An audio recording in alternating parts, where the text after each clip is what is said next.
काम को वो कर रहे हैं। बहुत लोगों का जो जयंती होती है, पुण्यतिथि होती है, वो अवसर पर भी जा रहे हैं। यानी सारा काम नीतीश कुमार कर रहे हैं, तो उनको कैसे लग रहा है कि वो अस्वस्थ हैं?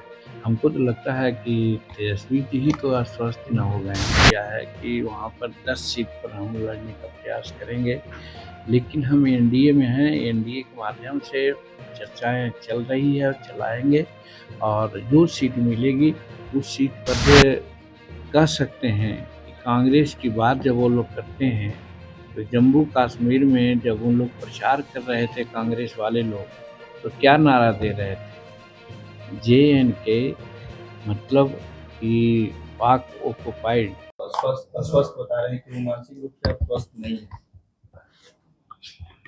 अब तेजस्वी जी अगर चिकित्सक हैं तब तो मैं नहीं कर सकता हूँ। अगर चिकित्सक हैं और चिकित्सा के दृष्टिकोण से अगर बतलाते हैं तब तो कुछ नहीं कहना है। लेकिन जहाँ तक नीतीश कुमार का सवाल है, कौन ऐसा कार्यक्रम उनका नजर आ रहा है जिसमें कि उनको अस्वस्थ मानते हैं? वो मंत्रिमंडल की बैठक कर रहे हैं, बाढ़ में देखा कि आप लोगों ने, उन्होंने विजिट किया, आज हर काम को वो कर रहे हैं।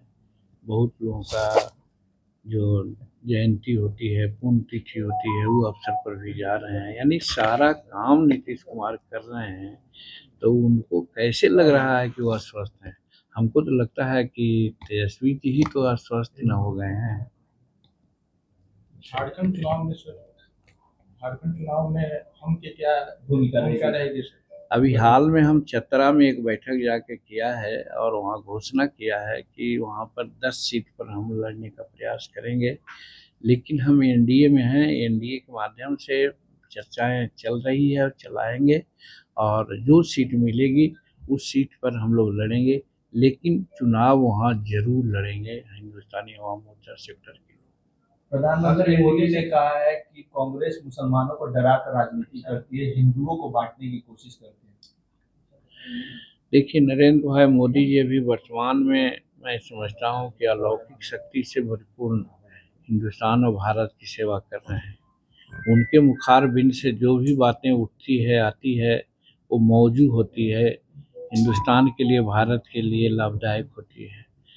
आज कह सकते हैं कि कांग्रेस की बात जब वो लोग करते हैं, तो जम्मू कश्मीर में जब उन लोग प्रचार कर रहे थे कांग्रेस वाले लोग, तो क्या नारा दे रहे थे?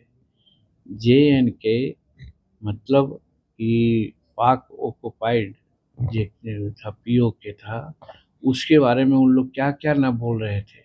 तो वैसी बातें बोलना और फिर विदेश में जा कर के हिंदुस्तान के बारे में कुछ कहना, ये सब कोई राष्ट्रभक्ति नहीं है। वैसे लोग अगर कुछ बोलते हैं तो उनकी बात पर हम लोग भरोसा नहीं करते हैं, और उस चीज़ के लिए अगर नरेंद्र भाई मोदी जी ने कुछ कहा तो उन्होंने ठीक ही कहा है उन लोगों के लिए, कि वो लोग डरा करके राजनीति करना चाहते हैं। लेकिन अभी हरियाणा का चुनाव आपने देखा, कुछ नहीं चला उन लोगों को, और पहले के बनिस्पत तीसरी बार वहाँ भाजपा की सरकार बन गई है, बनने जा रही है।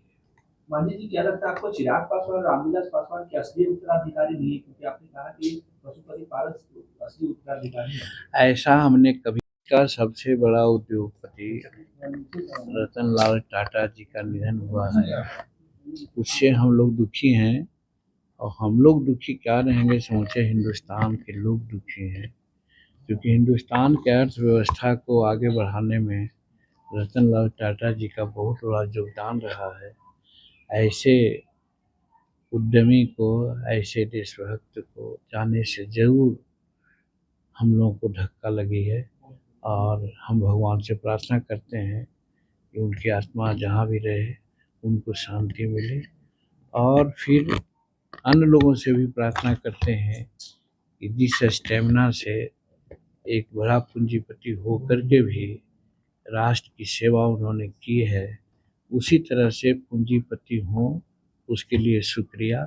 लेकिन साथ साथ देशभक्ति, समाज सेवा को कभी नहीं भूलें।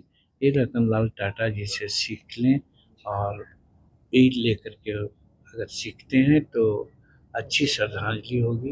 यही अपेक्षाओं के साथ हम पुनः पुनः उनके निधन पर दुख व्यक्त करते हैं, भगवान से प्रार्थना करते हैं उनकी आत्मा को शांति मिले। तेजस दलित नेता के रूप में उभर रहे हैं तो कुछ लोगों की परेशानी हो रही है। अब कौन क्या कर रहा है उससे हमको क्या मतलब है, हमको न पता है। आपने जो कहा सर चलिए हो गया, जाइए। तेज प्रताप यादव एक बयान दिए कि मांझी जी के यहाँ से चूहा निकलता और हमारे घर उसकी बातें हो चुकी है। उनके यहाँ का चूहा हमारे के यहाँ आते रहता था, सब खा गए हम लोग, हम चूहा खाने वाले हैं। अगर और उनके यहाँ कोई चूहा है तो भेज दें। ठीक है, जाइए।